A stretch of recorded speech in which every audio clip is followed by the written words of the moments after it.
So the origins of it, like where it all began, is Famous by Association, FBA, my company, was just a means to an end of saying like, how do we produce this music and get it out to the public, right? And just DIY all day. Like went back to Jay-Z, you know what I'm saying? Went back to Master P, like, yo, how do we do this? And applying the internet to it and all that. So we just basically on our own started selling merchandise to the people in the hood, like CDs in 2016, 17. We were pumping out CDs, and everybody was like, "Yo, that's a thing of the past," you know what I'm saying? But we just felt like we're gonna bring it back, you know what I mean? Like this was, it actually broke through the noise of like the news feeds and the internet, because it was like, yo, we got CDs, you know what I'm saying? Like that's how we dropped the first project, and we wound up moving like 2,500 CDs in a few months and bringing like 400 people to a venue in the hometown. So that was it. Like the first time I think we got like 350 people to come through.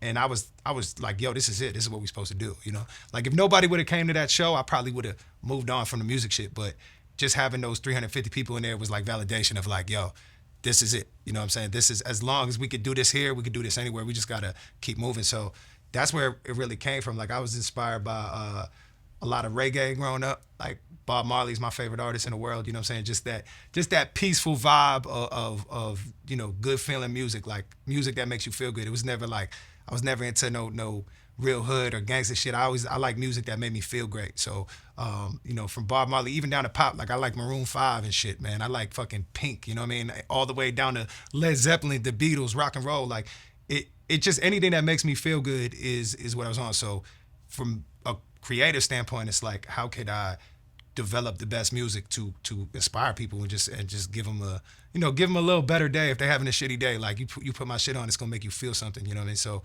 that was it. That was always the goal. Like never trying to get into a genre. I would say my music is like what I just said: pop, reggae, hip hop, rock and roll in one song. You will get all four of those genres like every time. You know what I'm saying? And that's just not on purpose. It's just like that's what comes out. You know, that's just what I make. So a lot of people they basically try to scale me back. Like I was talking to labels and shit, they be like, oh, you gotta pick a lane. Like, if you're gonna rap, you gotta rap. If you're gonna sing, you gotta sing. Like I just couldn't do it. Like I go to the studio, it's like, man, I might be doing some rock and roll shit and then spit a verse on the second verse. You know what I'm saying? So it just never made sense to me to just pick a lane. So we just kind of fused everything together. And Tara, who is my wife and my manager, she was like, yo, let's make the craziest music ever. Let's not tone it down. Let's not just make a hip hop project or make a pop project. Let's make something that no one ever heard before. Just do your thing. So she inspired me to really like get in there and just be myself, and that shit worked, man. It was like once I realized, like, stop trying to appease people or trying to make a certain sound. That was like the people just gravitated towards it and just understood who I was. So it's like I could be goofy, I could be stupid. I just be authentically myself. Like my name is Jehry Robinson. That's my government name. I don't have a stage name or nothing. So when you're listening to the music, it's like you're really getting to know me. You really understanding who I am. And outside of music, even, it's just I'm just gonna be me. You know what I'm saying? So I don't think that my relationship with my fans ever goes away, because it's like no matter what I do, they're like, okay, I get it. It's not, I'm not putting on nothing. I'm not saying I got more than I got or less than I got. I'm just spewing myself every time I get in the booth. You know what I mean? So that's what's been working, man. Just real life shit. Just saying what it is. The first CD I ever bought was I was a little kid, and it was the Fugees, The Score.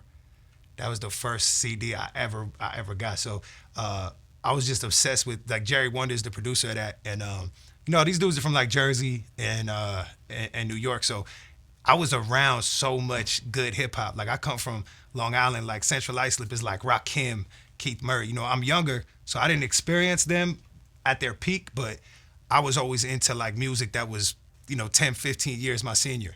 I was always into, like, when everybody was into the new shit out, I was into stuff that, like, the adults was into, whatever, and I was a little weird, but that's where I came from. Rakim, Keith Murray, EPMD, Daz Effects, like all that old school classic shit. Eric Sermon was like the guy in my neighborhood. You know what I'm saying? Redman used to be over there, and Busta Rhymes and shit. So I grew up around that, and then picking up that Fuji CD was probably the first time.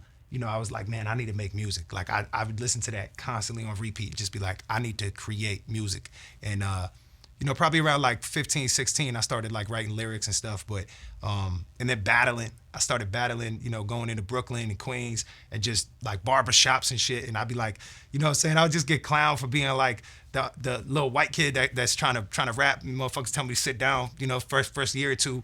So it kind of developed a confidence of like, walking in and then being like, yo, sit your ass down, like you ain't getting the mic. And I would sign up the right way, and then I get there, they'd be like, nah, you ain't going tonight. So eventually I started walking into battles like, yo, what's up, bro? Where the mic at? I had to be a little more aggressive and like really push, because New York is just like, you throw a rock, you're gonna hit a rapper. You know what I mean? So I always just was like, man, how the fuck do I separate from that? Like, how do I do something that is different that people are gonna understand? So it definitely wasn't easy though. You know what I mean? It was just like getting clowned and pushing and always spit my shit. And every time I got that mic, I would gain that respect. So I knew once you give me that microphone, the whole vibe is gonna change. The energy in this room is gonna change. But it was a matter of like, yo, getting that microphone without getting beat up. Being in the middle of Brooklyn, like, yo, let me get on. You know what I'm saying? I felt like Eminem at 8 Mile, they try to play him. They're like, yo, you got no stamp on your hand. They telling me can't come to the battle. Like, that's how I grew up, just trying to get in. And it was a world where I didn't ever feel like I had a place in. I felt like, yo, I gotta stay here and earn this shit. So, that was the beginning of it though, man. It all started with the Fugees, man. Like Wyclef and Jerry Wonder, Lauryn Hill. Like, I love that shit, man. So there's a lot of elements of that with the, that's because that's like reggae and hip hop fused. Growing up in New York, man, there's like so much wild shit going on. Like, you going to Manhattan, man. I'm 20 minutes outside of Manhattan, right? So everyone in the world knows Manhattan. It's the most famous place in the world, arguably. And I would just find myself there always, because I was just always trying to be a part of the mix, right? So there was one time I had just paid an engineer, and I'm not going to name any studios, but I was in the studio, and I walked out to go smoke real quick, and I was with wifey, actually. We saw Busta Rhymes, and he's like, yo, I'll pay for your session. He's like, do not go back in there. Do not work with that motherfucker in there. Straight up. And he didn't know me or nothing. Like, he just saw me come out the studio. So he was like, he must have had a problem with the studio. I'm not gonna say any names, like I said. And this motherfucker came back, and he's like, he offered to pay for my session to cancel. So I walked right back in there. I was like, yo, I'm canceling the session, right? And they said, yo, you had a bad vibe? I said, no, man, Busta Rhymes just told me to cancel it, so I'm gonna cancel it. Like, straight up. Like, that's a real story. Busta Rhymes looks at you and says that to you. It's just like, all right, bet, man, I'm gonna go with it. So, yeah, I got to meet Busta Rhymes. I grew up, I grew up fucking around with like Keith Murray and Redman and shit. I was there. Keith Murray made this whole entire interview one time. It was, guys like you pulled up on the street, man. We were just walking down the street, and he was fucked up. He was really drunk, and he mentioned that he had fought Tupac back in like 1994 or something like that. So he had this story, which he's never told me at the time. Like, we were working on records and shit, and he just started going crazy and said that he beat the shit out of Tupac, which allegedly I do not know. You know what I'm saying? I was a little baby in 1994. I have no idea what happened, but all of a sudden he comes out with this crazy ass story, and that shit, you can still look it up. That shit went viral. I don't know the exact publication, but I remember being there and him just shouting that shit, and the internet went insane the next day. It was like, yo, Keith Murray said he beat up Tupac, and everyone was like, yo, did he? I said, I don't know. You know what I'm saying? I wasn't there, but yeah, I mean, that was probably one of the first things. Like, Keith Murray was one of the first people that gave me some love and brought me on. He brought me on like a little mini tour at the time, and we did SOBs and Knitting Factory in Brooklyn. Shout out to Keith Murray though. He's a fun one, man. He's a crazy dude. He's a crazy dude, and I got to be around those dudes. So that was like, I remember one of the first things I seen coming up was Keith Murray got like, I think it was like $20,000 to do a show, and the guy gave him cash. And when he pulled up, so he gets this $20,000 bag, and that was the moment, man. I was probably like 17, right? That was the moment I was like, man, I'm gonna do music.